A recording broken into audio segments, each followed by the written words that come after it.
살인 불은 층간소음입니다. 층간소음 문제로 다투던 아파트 위층 주민을 살해한 30대가 항소심에서도 무기징역을 확정받았는데요. 그러니까 광주고법에서 살인 혐의로 기소돼서 1심에서 무기징역을 선고받은 30대, 그러니까 35살 A씨에 대한 항소를 기각했습니다. 그러니까 1심형이 일단은 항소심까지는 유지가 됐다 이렇게 볼 수 있는 건데요.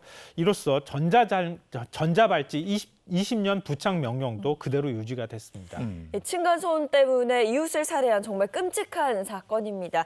가장 먼저 대체 A씨는 어쩌다 살인까지 저지르게 됐을까요? 그러니까 층간소음 문제 굉장히 심각하잖아요. 네네. 그러니까 지난해 9월이었는데요. 전남 여수시의 한 아파트에서 위층에 사는 가족 4명에게 흉기를 휘둘러서 그러니까 40대 부부를 살해하고 이를 말리던 60대 부모에게도 중상을 입힌 혐의로 기소가 됐는데요.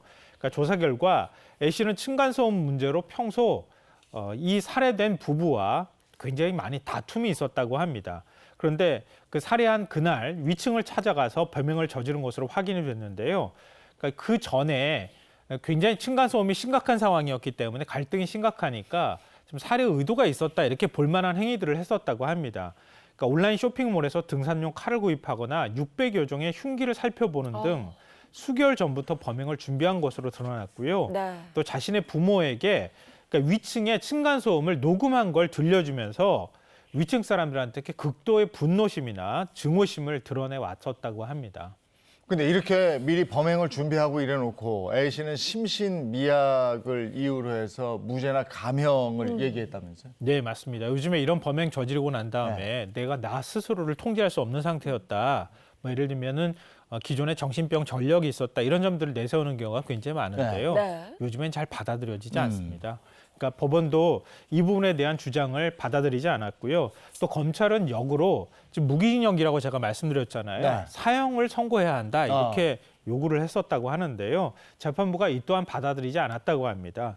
그러니까 왜냐하면 재판부는 죄질이 나쁜 점, 또 범행의 수법이 잔혹한 점 이런 것들을 고려해 볼 때는 사회에서 영구히 격리할 필요가 있다 이런 점들은 인정을 했는데요. 다만 사형은 냉엄한 형벌로 극히 예외적인 상황에서 정당화될 수 있다.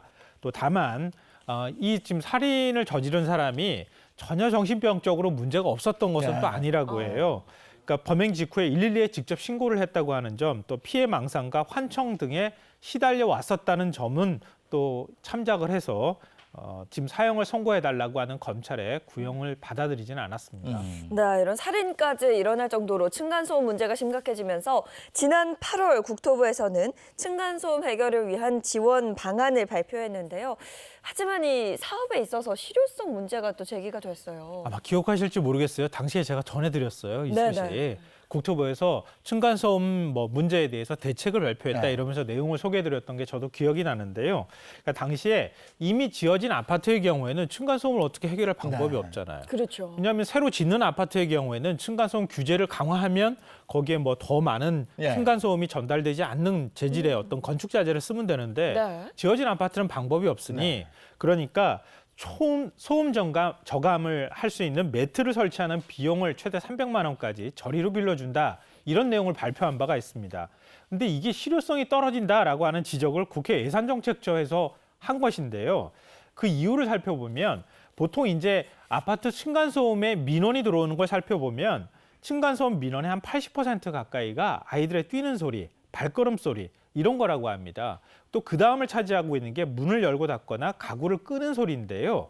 아파트 층간소음은 크게 경량 충격음과 중량 충격음 이렇게 두 가지로 구분합니다. 그러니까 보통 경량 충격음이라고 하면 우리 의자를 이렇게 끄 하고 끄는 소리 있잖아요. 네. 이거는 잠깐 들리고 또 소리가 아주 크지는 않잖아요. 그리고나 아니면 문을 열고 닫거나 이런 소리는 경량 충격음에 해당이 되는데 중량 충격음은 아이들이 막 뛰어다니는 소리. 지속적으로 막 들리잖아요. 네. 그리고 어른들이 쿵쿵쿵쿵 하면서 걷는 소리. 이런 건 충격이 좀 더 크거든요. 그러니까 아래층에 좀 더 충격을 많이 전달하는 겁니다.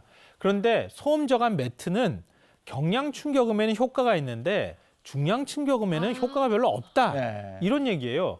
근데 효과가 별로 없는 거를 국가가 300만 원을 저리로 빌려줘가면서까지 소음 저감 매트를 설치할 필요가 있겠느냐. 그러니까 효과성이 떨어지는 측면이 있으니까 사업을 일부 시범적으로 실시해보고 난 다음에 전면 실시하는 게 어떻느냐 이런 제안을 하게 된 겁니다.